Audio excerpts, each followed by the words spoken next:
Halo teman-teman sekalian, kembali lagi di channel YouTube Pantek Saham atau Analisa Teknikal Saham. Pada video kali ini saya akan membagikan analisa 5 saham yaitu saham Goto, AMMN, Brian BRPT dan PTRO yang selalu rutin saya bagikan di tiap minggunya di hari Sabtu.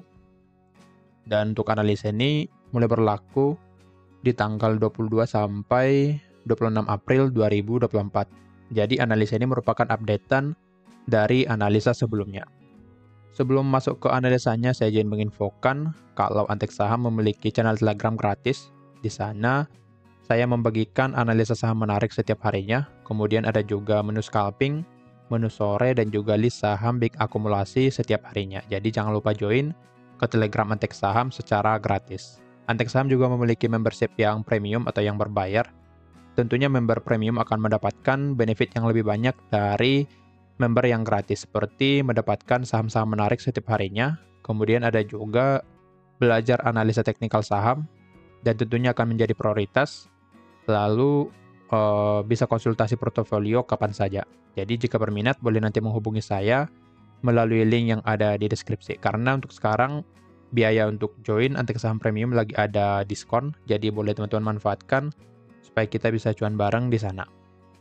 Untuk info selengkapnya boleh nanti menghubungi saya melalui link yang ada di deskripsi.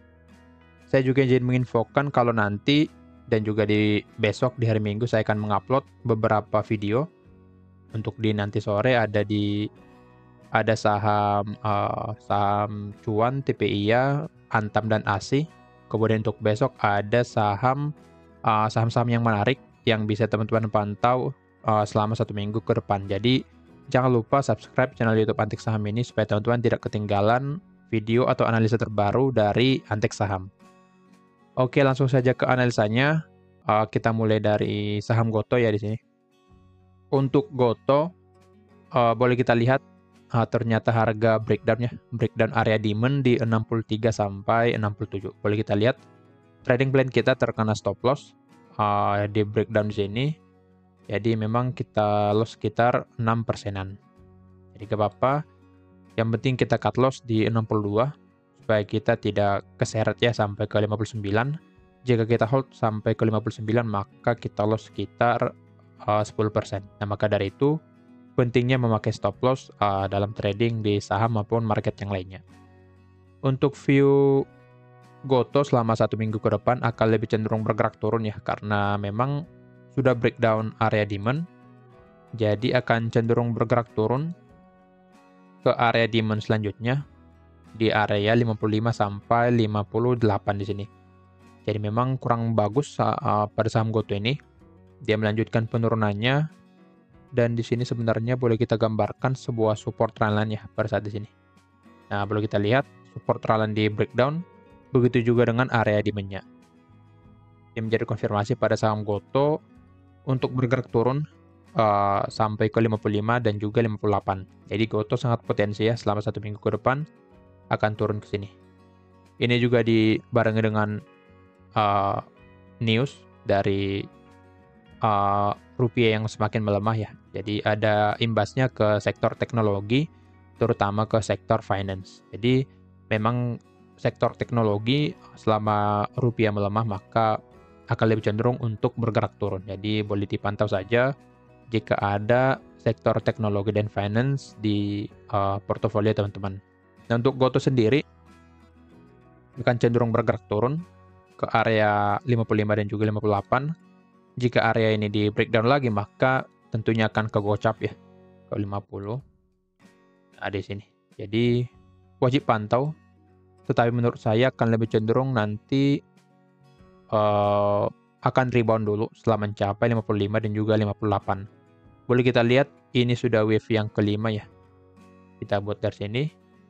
Membuat pola downtrend 1, 2, 3, 4, dan 5 berpotensi di area 55 dan juga 58. Nah, biasanya untuk wave seperti ini, setelah mencapai wave yang kelima, gelombang yang kelima di sini, maka harga tersebut akan rebound kembali ke wave yang keempat di sini. Jadi untuk Goto sangat berpotensi secara wave-nya untuk rebound dulu setelah mencapai area demand yang di sini.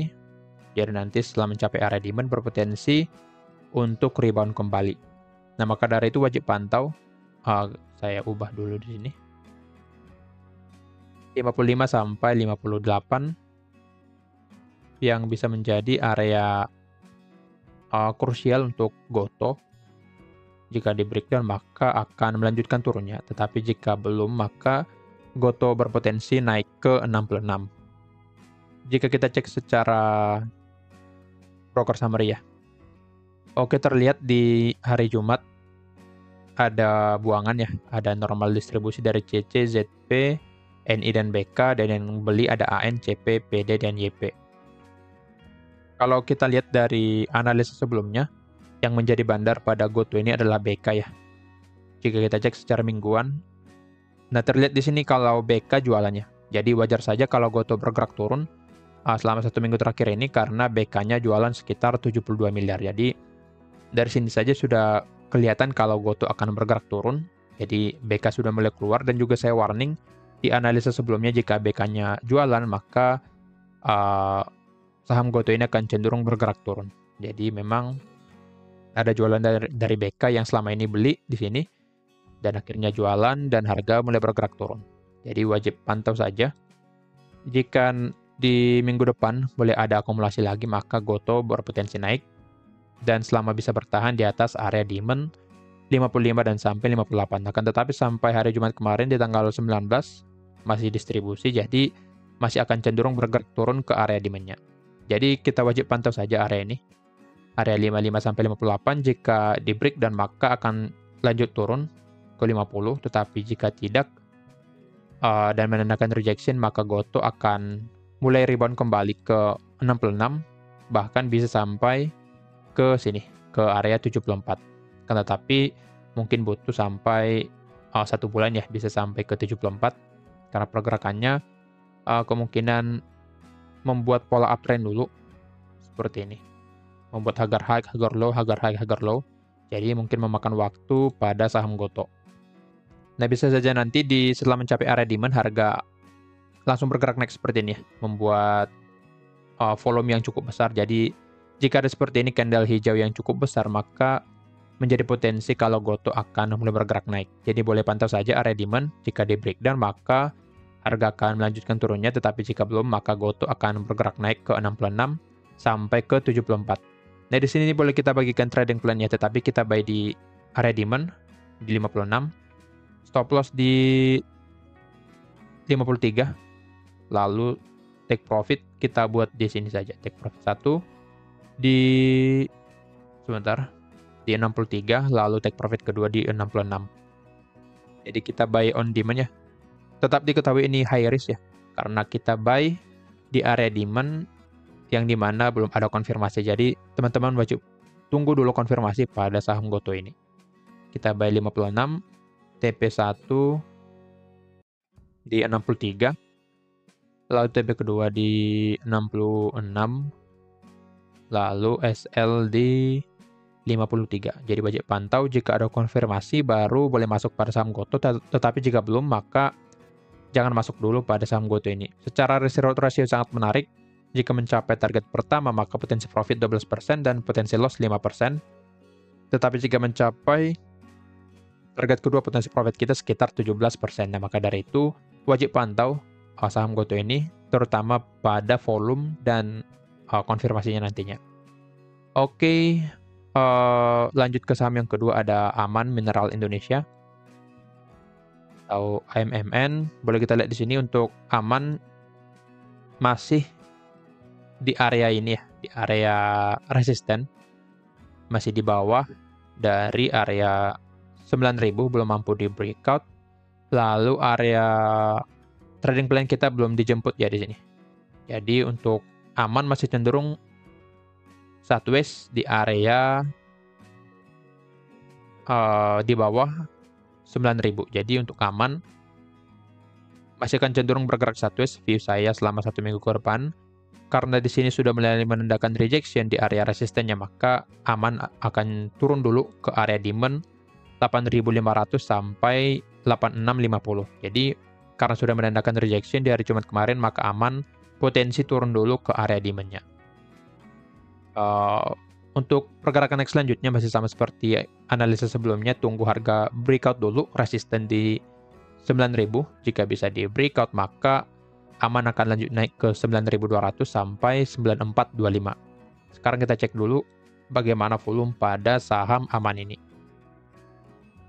Oke, untuk volumenya tanggal 19 di hari Jumat ada distribusi ya dari CC, lalu diikuti MG dan YU, dan yang tampung dari asing BK, AK, ZP, dan juga terlihat ya di indikatornya net foreign bezelnya hijau tapi tipis di sini, tapi bandar volumenya menandakan merah, yang berarti bandarnya mulai keluar pada aman. Jika kita cek secara mingguan, ya terlihat ya di sini CC jualan yang paling banyak sekitar 120 miliar, dan yang tampung rata-rata dari asing BK, AK, ZP, YU.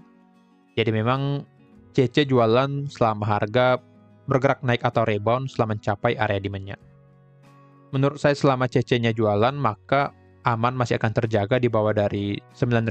Jadi view saya pada aman akan cenderung bergerak turun ke area demand-nya di sini. Jadi yang punya posisi di atas atau di harga sekarang di 8875, boleh nanti perkirakan jika ingin out pada saham aman karena cenderung bergerak turun ke area demand 8.500 sampai 8.650. Akan tetapi tidak menutup kemungkinan juga bisa bergerak naik, tetapi dengan syarat harus bisa breakout dulu resisten di 9.000. Jadi pantau saja satu area 9.000. Jika bisa di breakout maka akan lanjut naik, tetapi jika belum di breakout maka aman akan lebih cenderung untuk bergerak turun karena adanya distribusi dari CC. Jadi pantau saja untuk saham aman, dan di sini bisa menggunakan trading plan di minggu yang lalu ya. Tetapi jika kita ingin masuk menggunakan trading plan ini, kita wajib pantau konfirmasi pada saham aman. Misal adanya akumulasi di area demand atau menandakan rejection seperti di sini. Jadi wajib pantau pergerakan aman di area demand-nya. Jika demand di breakdown maka tentunya kita akan terkena stop loss ya. Lalu aman akan bergerak turun ke area demand selanjutnya di 7475 sampai 7675. Jadi wajib pantau area demand karena area ini menjadi krusial ya, yang dimana harga sempat sideways dulu, sideways. Jadi semisal bisa breakdown demand maka pergerakan turunnya akan jauh, tetapi jika bisa breakout area resisten maka pergerakan naiknya juga bisa jauh. Jadi pada fase akumulasi atau distribusi di area sideways ini. Jadi wajib pantau bagaimana pergerakan aman di area ini. Oke, lanjut. View saya akan cenderung turun dulu ke area demand. Lalu pergerakan selanjutnya kita tunggu di area demand nantinya. Lanjut ke saham yang ketiga ada brand. Oke, untuk brand. Oke, terlihat ya di sini. Seperti analisa kita di minggu yang lalu. Ada yang tidak valid ya. Saya menganalisakan kalau brand akan lebih cenderung bergerak naik, dan boleh kita lihat target naiknya tercapai. Tetapi setelah mencapai area targetnya, saya mengatakan kalau brand akan cenderung bergerak turun karena adanya area supply di sini. Tetapi boleh kita lihat area supply ini atau area resistennya di breakout ya, mampu di breakout di sini, yang menandakan kalau pergerakan naik dari brand ini masih sangat kuat. Jadi lebih baik kita ikutin dulu bagaimana pergerakan dari brand, yang dimana untuk sekarang boleh kita lihat setelah di breakout resisten 7.600, harga retest dulu ya ke area tersebut lalu bergerak naik kembali. Dan di sini kita buat satu high di harga 8125, yang high-nya yang di sini. High-nya yang di sini. Jadi untuk brand berpotensi masuk ke area tersebut karena masih sudah cukup dekat ya ke area tersebut, sekitar di harga di close-nya di harga 8125, sedangkan high-nya di 8175, sekitar 3 titik lagi mencapai area tersebut. Jadi potensi mencapai resisten di 8175. Jadi untuk brand jika mampu breakout area ini maka akan melanjutkan naiknya, lanjut bergerak naik ke, kita tarik menggunakan Fibonacci retracement ya di sini. Bisa ke area 10.500. Jadi jika bisa breakout dengan valid resisten di 8175, maka brand akan melanjutkan naiknya sampai ke 10.500. Sini kita tarik lagi, mencari area target terdekat. Oke, mungkin untuk target terdekatnya bisa ke sini dulu. 8475, kemudian di sini. 9325. Jadi untuk brand, karena secara pergerakannya masih dalam pergerakan naiknya di sini, maka untuk brand berpotensi bisa breakout all time high-nya di sini. All time high-nya di harga 8.200, tetapi untuk resisten sebelumnya yang di sini yang di tanggal 8 Desember di harga 8.175. Jadi untuk brand kita ambil saja di 8.175. Jika bisa di breakout resisten ini, maka brand akan melanjutkan naiknya ke sini. Yang pertama 8475, kemudian 9325.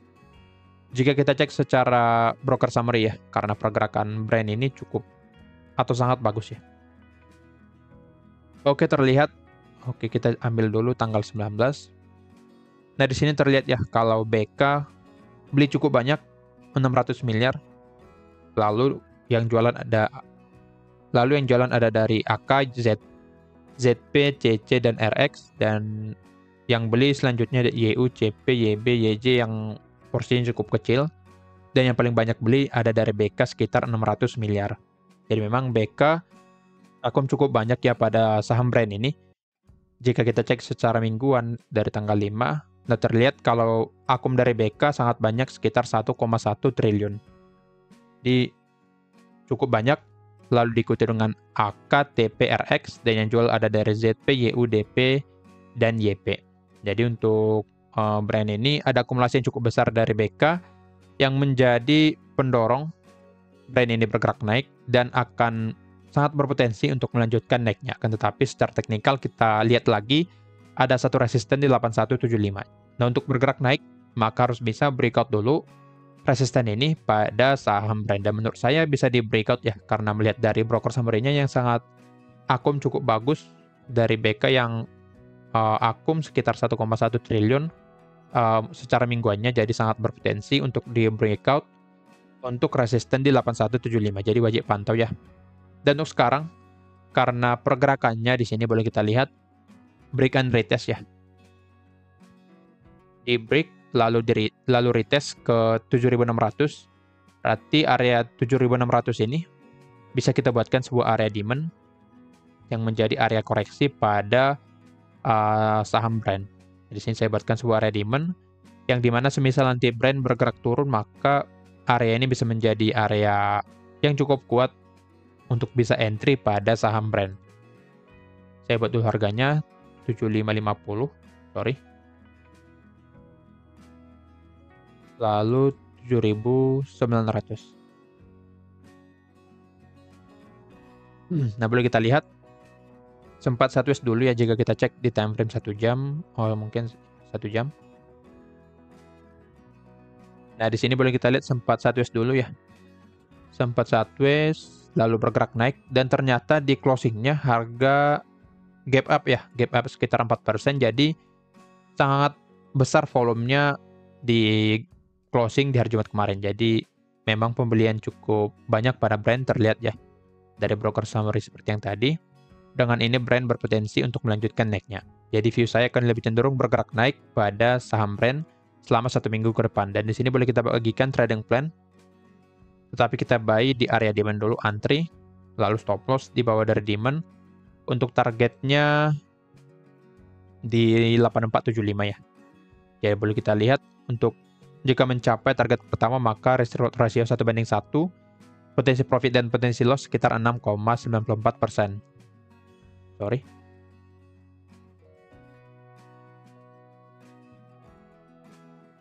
Sorry, oke. Nah, di sini untuk rasio 1:1, jadi sangat menarik. Dan untuk target kedua di harga 9325. Dan potensi profit kita jika mencapai TP kedua maka di 17%.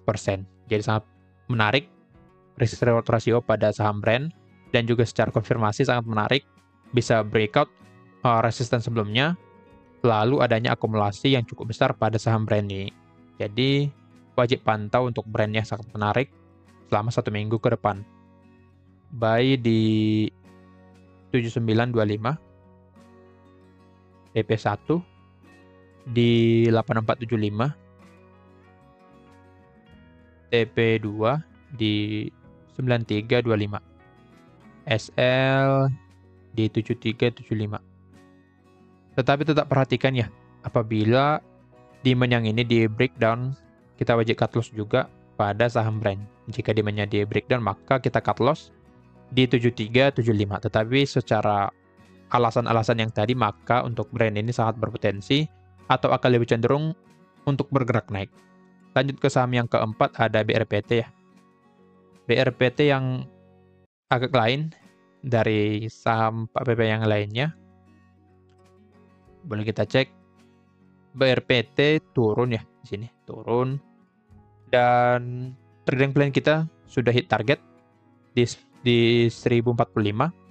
Dan boleh kita lihat setelah mencapai target tersebut, harga mulai bergerak turun. Jadi di sini ini merupakan trading plan di analisa sebelumnya dan sudah hit target di tanggal 17 April. Jadi kita buatkan lagi trading plan yang lain.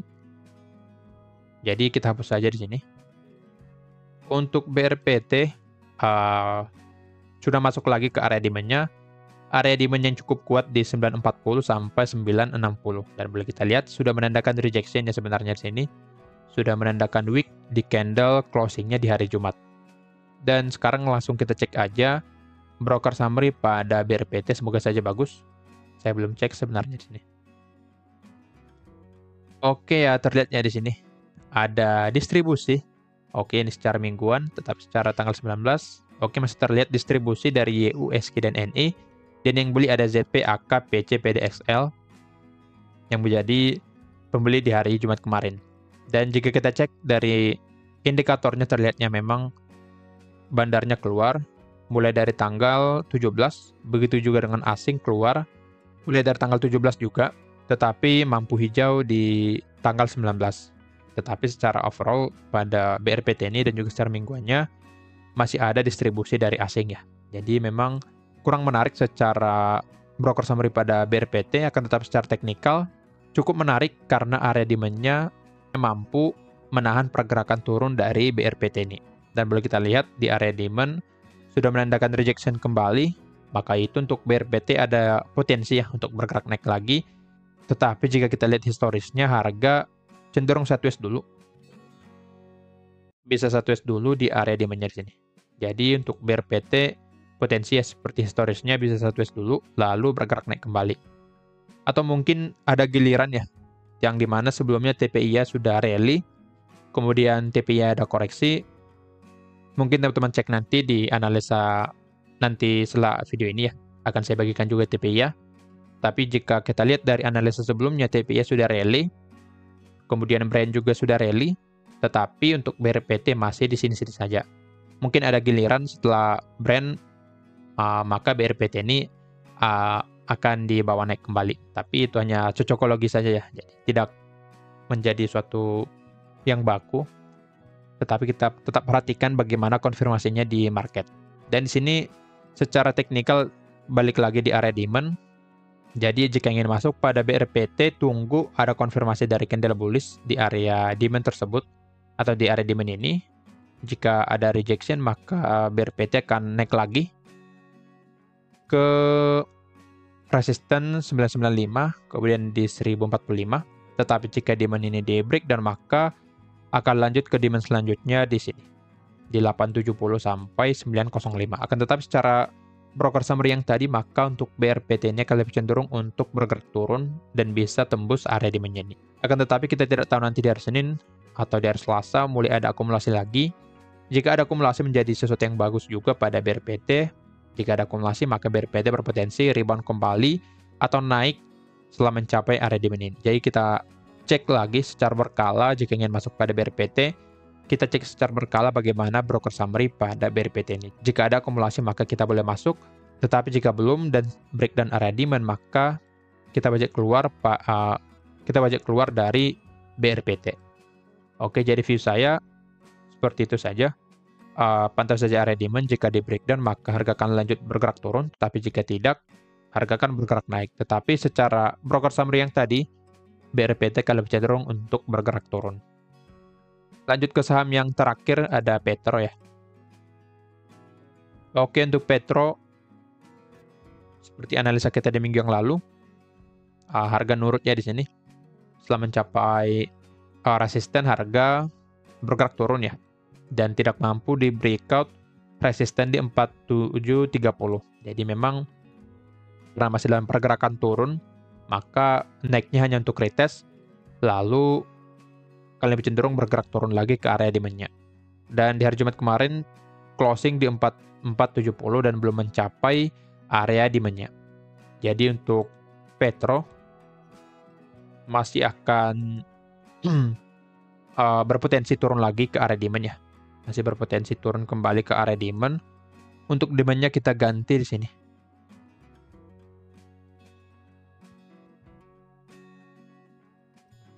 Area demand yang baru kita buatkan 4200 sampai 4280. Jadi untuk Petro berpotensi turun ke area ini karena sudah retest ke area resisten. Lalu setelah retest biasanya harga akan turun kembali ke area demand-nya. Nah, di sini 4280. Oke, untuk PTRO potensi ya turun ke area demand-nya di sini. Nah, sekarang kita cek dulu bagaimana broker summary pada PTRO. Untuk Petro, oke. Secara mingguan ada akumulasi. Tanggal 19 ada akumulasi juga secara brokernya dan secara volumenya tergolong netral ya. Tetapi dari brokernya kita lihat XC, CC, PD, dan YB rata-rata dari retail ya, mulai jualan. Dan yang beli dari CC, YP atau dari asing, dan kemungkinan ini menjadi bandarnya. Seperti yang tadi kita cek dulu, secara mingguan ada akumulasi dari SKCP. Boleh kita lihat CP cukup konsisten beli di sini. Dan yang jual YU, OD, XL, dan GR. Jadi masih ada akumulasi dari secara mingguannya, dari brokernya. Dan menjadi menarik juga kalau PTRO bisa turun dulu ke area demand-nya di sini. Secara yang belum ada volume yang cukup besar pada PTRO, maka PTRO bisa turun kembali ke area demand-nya. Jadi sangat berpotensi turun dulu. Turun ke area demand di 4200 sampai 4280. Jadi memang volume pada PTRO belum cukup besar ya. Jadi potensi turun dulu. Kemungkinan bandar turunin dulu ke area demand untuk mencari average yang lebih bagus. Lalu kemudian dinaikkan lagi ke area resistennya di sini. Oke, untuk PTRO view saya seperti ini ya. Jika kita cek secara 1 jam, kita cek suatu konfirmasi. Oke. Sini boleh kita gambarkan juga satu support. Oke, satu support di sini. Jadi ada dua halangan pada PTRO. Yang pertama di 4380. Lalu area demand di 4200 sampai 4280. Jadi untuk PTRO bisa turun ke area support dan juga area demand-nya. Lalu setelah mencapai area ini berpotensi rebound kembali. Jadi yang pertama bisa dicapai area support 4380, lalu bisa dicapai juga area demand 4200 sampai 4280. Dan setelah mencapai kedua area ini, menurut saya untuk PTRO akan mulai bergerak naik lagi ya. Jadi di sini boleh kita bagikan atau saya bagikan trading plan-nya. Kita buy di sini saja. Stop loss di bawah dari demand. Lalu untuk take profit di sini. Oke. Secara risk reward ratio, potensi profit sekitar 6,39% dan potensi loss sekitar 5%. Jadi masih lebih banyak potensi profitnya. Jadi masih menarik secara risk reward ratio pada Petro ini. Untuk target kedua kita buat di resisten yang sini. High-nya di 4820. Jika mencapai target kedua, maka potensi profit kita sekitar 10%. Jadi untuk risk reward ratio-nya jika mencapai target kedua 1:2. Jadi sangat menarik trading plan pada PTRO ini. Nah, di sini saya akan ketik ya. Kita buy di supportnya, buy di 4380, TP1, sorry, di 4660, TP2 di 4820, SL di 4160. Jadi teman-teman wajib pantau area demand-nya, area demand di sini. Saya ketik demand 4200 sampai 4280. Jadi wajib pantau area demand dan juga support di 4380 yang menjadi area beli kita pada PTRO. View saya untuk PTRO akan turun dulu karena di sini boleh kita lihat masih dalam candle merah, jadi berpotensi turun lagi ke area support ataupun area demand-nya, lalu mulai bergerak naik kembali nantinya. Jadi boleh nanti pantau area demand yang sudah saya tanda di sini. Jika mencapai area buy kita dan ada konfirmasi, maka boleh masuk nantinya pada saham PTRO ini. Nah, kira-kira begitu analisanya. Disclaimer on, kalau analisa ini merupakan pandangan saya pribadi, bukan ajakan untuk melakukan pembelian atau penjualan pada saham-saham tersebut. Jangan lupa subscribe channel YouTube Antik Saham ini untuk mendapatkan analisa-analisa yang lainnya. Oke, sekian dulu. Terima kasih.